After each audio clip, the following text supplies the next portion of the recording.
bem-vindos a mais um vídeo no canal. Prazer, eu me chamo Beatriz, para quem não me conhece, e hoje eu vou abordar um tema muito importante, que são as 5 coisas que eu faria diferente se eu estivesse imigrando hoje para algum país. Vai algumas dicas aí para quem estiver planejando imigrar para algum país, ou já esteja no país e estiver planejando realmente permanecer no país. Então, gente, eu vou contar um pouquinho da minha história pra vocês entenderem um pouquinho do porquê eu criei esses 5 passos, porque eu considero esses 5 passos tão importantes, viu? Então, eu vou contar um pouquinho da minha história pra vocês, só pra vocês entenderem. Então, eu imigrei pra Austrália em dezembro de 2019, né? 3 meses antes da pandemia. Então, aí já começou o meu problema. A pandemia se tornou um grande problema pra quem resolveu migrar ali naquele meio durante e após pandemia, né? Mas vocês vão entender o porquê um pouco mais pra frente. Eu sempre tive vontade de cursar algo na área da saúde, né? E quando eu migrei pra Austrália, eu vi que aquilo não seria possível. Eu tinha 19 anos na época, porque para um imigrante, né, um estudante internacional, é muito caro fazer medicina, por exemplo, né? Muito caro mesmo. Na época, tava $60 mil por ano para fazer medicina na Austrália. Então, assim, era fora da minha realidade, né? Não dava pra pagar. E aí, então, eu falei, não, então eu vou fazer enfermagem mesmo pra ir ficando aqui, né? Eu fui pra Austrália já com o objetivo de realmente permanecer lá, né? Conquistar a residência permanente lá, que seria o Green Card, muitas pessoas conhecem o Green Card dos Estados Unidos, né? Lá é residência permanente.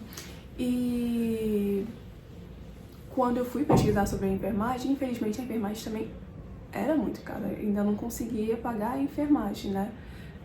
Isso eu falo do bacharelado de enfermagem mesmo, a faculdade. Só conseguiria pagar um técnico em enfermagem. Então eu falei, vou fazer um técnico em enfermagem pra eu poder ficar aqui. Só que infelizmente o técnico em enfermagem na Austrália não ia, na cidade em que eu estava pelo menos, não ia me ajudar a conquistar a residência permanente. Aí eu fiquei meio assim, né? Eu precisava muito ficar na cidade em que eu realmente fui a princípio, porque era onde eu tinha família, né? Era onde eu tinha uma estrutura melhor, porque eu fui assim, nua e crua, não tinha nada. Não tinha um trabalho, não tinha um dinheiro assim extrazinho, não tinha nada pra conseguir me manter lá um pouco. Sozinha, me virar sozinha, né? Então eu precisava muito permanecer na cidade em que eu cheguei.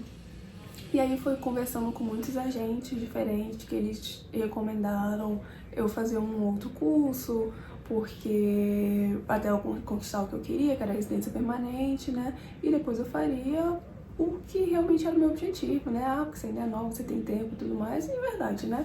Então eu fiz culinária, eu me tornei chefe de cozinha, né? E enfim, até aquele período em que eu fechei o curso e tudo mais, que eu tinha conversado com os agentes de imigração diferente, era a melhor solução, era o melhor caminho, o mais seguro. Só que aí veio a pandemia, né? E aí, até aí tudo bem, continuei, já tinha começado o curso e tudo mais, né? Aí fiquei de casa, fazendo muito curso, a parte teórica toda do curso de casa, até voltar à vida normal e a gente poder voltar a fazer a prática nos cursos mesmo, na escola mesmo, né? E aí tudo certo. Concluí o curso, teve uma duração de 2 anos, trabalhei na área, comecei a trabalhar já enquanto eu ainda estava cursando, né? Como auxiliar, depois me tornei chefe, tudo direitinho, trabalhei. E aí, simplesmente, né, passou aquele período ali turbulento da pandemia e a Austrália decidiu que eles não queriam mais chefe não era mais necessário, não era uma coisa em demanda lá, não era uma mão de obra que eles precisavam. O que eles precisavam era de pessoas da área da saúde, né? Porque depois da pandemia eles perceberam o quão escasso estava essa área, né? Teve muita demanda durante a pandemia por conta disso e não tinha, né, gente suficiente que pudesse realmente cobrir toda a demanda que tinha nessa área. Então, tudo começou a mudar. Muitas regras começaram a mudar dentro da Austrália para os imigrantes, né? Você não podia voltar mais para o visto de estudante, quem já estivesse em um outro visto, um visto específico, né? Existe um visto pós-estudo e quem aplica para esse visto pós-estudo não pode mais voltar para o visto de estudante mesmo, né? Então, enfim, começou a acontecer várias coisas lá, muitas mudanças que começaram a atrapalhar muito o trajeto que eu tinha começado já.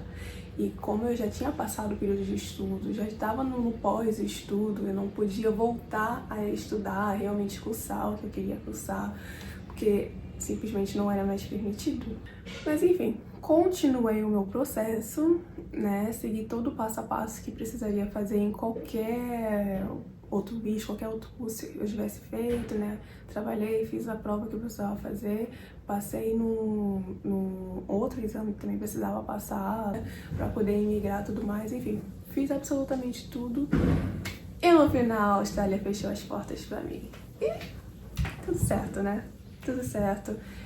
Infelizmente foi um choque pra mim, né? Foram 5 anos lá tentando a residência permanente. Não deu certo. E agora entra a parte de coisas que eu teria feito de diferente, coisas que eu teria pesquisado mais, as coisas que eu faria e hoje realmente estou fazendo diferente para imigrar, para conseguir a residência permanente, estando fora de um país, né? Não estou nem dentro de nenhum país e eu vou conseguir a residência permanente estando fora do país. Então, vamos lá, galera. A primeira coisa que eu faria de diferente hoje, imigrando para qualquer país, Austrália, Irlanda, Canadá, Portugal, qualquer país que eu estivesse imigrando hoje, né, eu procuraria saber a demanda de mão de obra deles, tipo, o que eles realmente estão precisando, o que eles realmente estão procurando, né? Infelizmente não dá pra eu falar, se você é artista, se você é auxiliar de cozinha ou chefe como eu, não que tenha nenhum problema nessas profissões, mas infelizmente não são profissões em que esses países procuram, que eles precisam lá dentro. Então não é algo que, tipo assim, eu falar, queremos muito você porque você, né, dança, tipo, vem morar aqui. Infelizmente não funciona dessa maneira, as coisas estão bem mais difíceis e complicadas hoje em dia para emigrar, principalmente porque depois da pandemia teve um aumento muito grande de pessoas imigrando para esses países maiores, países de primeiro mundo, né? Então ficou muito mais difícil de conquistar realmente uma residência permanente ou green card, né? Então impactou muito, né, o crescimento de estrangeiros nesses países e aí então eles precisaram tomar algumas medidas, né, certas medidas para poder tentar diminuir um pouco tanta gente que chegou de uma vez, porque literalmente foi muita gente de uma vez, né, ficou difícil encontrar emprego, porque tinha muita gente para poucas vagas assim de emprego, ficou muito mais difícil de conquistar, né, a residência permanente mesmo, ou enfim, green card, porque tinha muita gente concorrendo, né? Então você tá sempre concorrendo com pessoas que têm mais tempo de experiência, ou enfim, tem um perfil melhor, né? Porque eles avaliam o perfil de cada pessoa que está imigrando para aquele país e analisam se eles realmente querem ou precisam que aquela pessoa permaneça no país. Enfim, e aí o que acontece? A mão de obra na área da saúde em todos os países cresceram muito, porque principalmente depois da pandemia, né, eles perceberam a necessidade, o quanto eles precisam muito dessa mão de obra. Então, para quem é da área da saúde, para quem é da área de construção, porque a demanda era tão grande, não tinha casa, não tinha estrutura suficiente para suportar todas essas pessoas que foram, né? Então, tipo, preço de casa, aluguel subiu horrores, e muita gente compartilhando o mesmo ambiente, né, mesma casa, mesmo quarto, para conseguir tanto pagar ou até porque eu não conseguia encontrar outro lugar, né, tava muito mais difícil de encontrar algum lugar para morar. E a outra coisa que eles estão precisando, que hoje estão precisando muito, pessoas da área da tecnologia, né? Como a pandemia influenciou muito essas três coisas, entendeu? A pandemia influenciou a parte da internet, porque todo mundo passou a ficar muito mais tempo em casa. Eles perceberam o quão a internet é importante, quanto cresceu a internet, principalmente durante a pandemia. Então, hoje é uma área muito mais procurada, né? Quem trabalha com IA e tudo mais, é uma área muito mais procurada. Pessoal da área da saúde e construção, porque ainda assim estão precisando muito focar na parte de construir, de realmente crescer mais as cidades, o país em geral. E, gente, não que nenhuma outra área não seja necessária, não esteja em demanda, né? Tipo, veterinário é uma área muito boa, entendeu? Dentista. Há outras coisas que também são boas, engenharia, dependendo do que você faz como engenheiro, que esses países também estejam precisando. Mas as três áreas que eu falei são as principais, é o que realmente, desde que aconteceu a pandemia até agora, né, 5 anos depois, 6 anos, enfim, é ainda o que pega, é o que eles mais estão pegando, estão muito necessitados. E se olhar o plano desses países, é de aumentar ainda muito. Para eles ainda está muito escasso essas áreas, né? Então, permanecer com esse plano por muitos anos ainda. Obviamente pode mudar, pode acontecer várias coisas, né, daqui até 10 anos, mas essa é a base por enquanto. Passo número 2, gente. Eu procuraria quem estiver indo pra fora, tipo, novo, né, como eu fui, por exemplo, 19 anos, eu não tinha feito nenhum curso, não tinha cursado nada no Brasil ainda.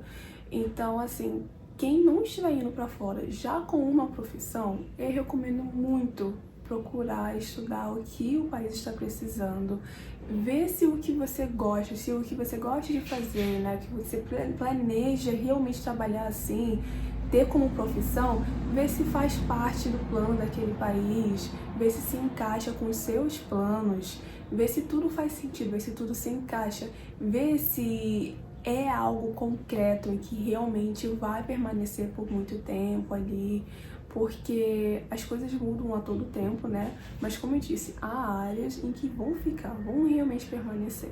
Se você escolher fazer algo dentro da área da saúde, por exemplo, não precisa ser só medicina, né? Tipo, fisioterapeuta, enfermagem ou qualquer outra coisa que seja dentro da área da saúde, gente, é bom, é muito bom, entendeu? Agora, vocês estiver indo pra fora, planejando fazer música, por exemplo, não tem nenhum problema, mas eu digo, pra imigrar mesmo, pra conseguir residência permanente, conseguir ficar lá legalmente a longo prazo, você vai ter que ter um plano melhor estruturado, bem estruturado mesmo, que te abre portas para este caminho.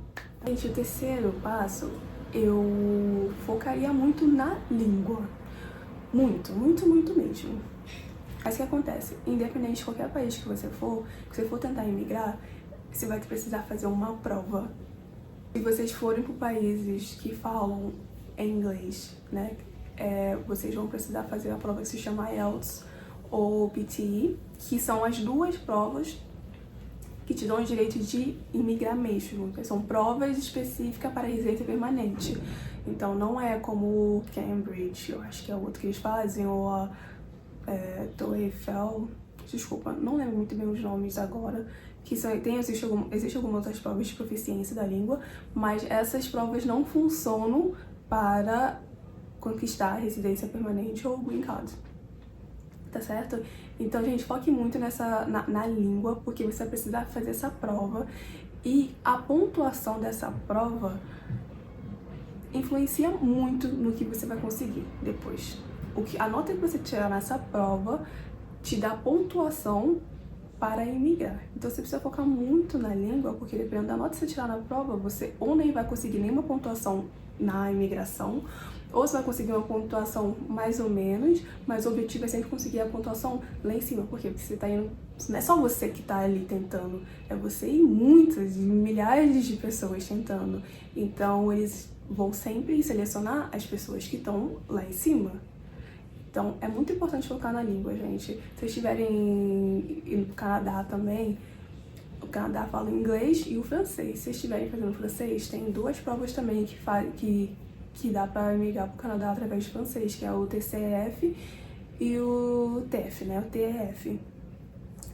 Então, e funciona do mesmo jeito, gente. E essas provas, elas abordam a leitura, a escrita, a fala e o listening, né? Que é a escuta, tá bem? Então, é muito importante. A língua é importante, então pra quem pensa, não preciso muito focar, gente, precisa focar. Não vá pra fora e fique somente com brasileiros 100%. Não tem problema nenhum em ficar com brasileiros, muito pelo contrário. É onde a gente sente mais conforto depois de estar longe do nosso país, longe da família, tudo mais. É muito bom, mas se você só sair com brasileiro, só trabalhar com brasileiro, aonde é que você realmente está praticando o seu inglês ou o seu francês? Então é muito importante levar a sério essa parte, porque senão você não vai conseguir desenvolver. E aí, gente, a 4ª coisa que eu teria feito, eu teria guardado mais dinheiro. Tanto para quem estiver planejando sair do Brasil para começar a jornada fora do país, quanto quem estiver já fora do país, né, que esteja trabalhando tudo mais, aguardando o processo. Gente, simplesmente guardem muito dinheiro, porque a gente nunca sabe o que pode acontecer, né? Há muitos imprevistos, há muitos vistos diferentes que você vai aplicar durante a sua trajetória, né? Então, por exemplo, na minha época, o visto tudo foi mudando, né? Tudo foi ficando muito caro depois que a demanda cresceu tanto nos países. Então, por exemplo, na época que eu imigrei, né? 3 meses antes da pandemia, o meu visto de estudante custava $700. Ele hoje custa quase $3.000, se eu não me engano. Então, assim, não faz tanto tempo assim, mas eles aumentaram muito, óbvio, né? Então, gente, simplesmente guardem muito dinheiro. Não só isso, mas quem estiver planejando sair do Brasil é caro, né? Porque a gente tá pensando tudo em real. Então, a Austrália, o dólar pro real não é R$5, como é os Estados Unidos, tá? O dólar da Austrália é diferente, é um pouco mais baixo, até uns 3,50 mais ou menos pro real. Então acaba sendo um pouco mais barato, mas ao mesmo tempo ainda é caro, tá bem? Você precisa comprovar muito dinheiro pra ir, você precisa pagar muitas coisas ainda estando no Brasil, né, antes de sair. Então, gente, guardem muito dinheiro, é muito importante. Você não sabe como é que vai ser para arrumar um emprego nesse lugar assim que você chegar. Então, vá bem preparado. E, gente, eu deixei esse 5º passo por último, que pra mim, ele é o mais importante. Quando vocês estiverem procurando, planejando realmente permanecer em um país, faça muita pesquisa mesmo, você mesmo. É muito importante vocês falarem, conversarem com agente de imigração, com advogado de imigração, com seja quem for. Mas eu acho mais importante ainda as pesquisas que você faz. E, gente, é muito bom como o brasileiro também se ajuda, né, quando já estão fora do país. Entre em grupos de Facebook. Participe muito da comunidade brasileira em qualquer lugar que você for. Tem grupo no Canadá, tem grupo da Austrália, tem grupo da Irlanda, tem grupo brasileiro, da comunidade brasileira em toda parte. E todo mundo compartilha muito a sua experiência dentro desses grupos. Muitas pessoas têm dúvidas, acabam perguntando no grupo e todo mundo compartilha da própria experiência. Então, eu acho que essa é uma das melhores maneiras, assim, de você ver como realmente está sendo na prática na vida de cada um. Porque muitos agentes, eles querem apenas te vender o curso, porque eles ganham dinheiro em cima disso. Infelizmente, eles não estão muito preocupados se o seu trajeto vai dar certo ou não, né? Eles falam, esse trajeto é bom. Só isso. né? Mas aquela segurança mesmo de que vai dar tudo certo, que daqui a 2, 3 anos que ele estiver lá ainda vai estar tudo ok, gente, não é assim que vai funcionar. Então procura saber as pessoas que realmente estão passando por isso na hora, que estão na prática mesmo, já tem prática de todas essas situações. Porque é muito diferente de que quando você paga alguém pensando que essa pessoa realmente vai fazer tudo certinho pra você. E não é. E a partir do momento que você entrar nesses grupos, você vai ver muitas histórias de pessoas que gastaram não sei quanto dinheiro e tiveram o visto negado, enfim. Muitas situações, muitas histórias, né, diferentes. E o motivo acaba sendo o mesmo, né? Acaba vindo de um agente que deu uma orientação não tão boa para essa pessoa, enfim. Por isso a importância de você mesmo pesquisar, você ter um conhecimento, uma base muito forte, muito bem estruturada, antes mesmo de falar com o agente. Porque se a gente perceber que você não é novato, não é uma coisa nova, você não tá assim, sem saber nada sobre como é ou como funciona imigrar. Procurem saber tudo, tem uma base muito bem estruturada para você sempre sentir que você só está pegando mais informação e não está aprendendo algo novo com aquele agente que você resolveu se consultar. E é isso, gente! Esse é o vídeo de hoje. Muito obrigada por terem assistido até aqui. Pra quem assistiu até aqui, deixa aquele like, um comentário, segue aí que eu tenho muita coisa ainda pra compartilhar com vocês. Se tiver ficado alguma dúvida, deixa aqui nos comentários que eu vou responder, vou esclarecer qualquer coisa pra vocês. Se tiver algo a mais que vocês queiram saber, eu posso gravar um outro vídeo esclarecendo mais coisas, dando ainda mais dicas pra vocês, tá bom? Muito obrigada pra quem assistiu até aqui. Compartilha aí com um amiguinho, com um familiar que precisa, que está planejando emigrar e que precisa dessas dicas, viu? Até mais!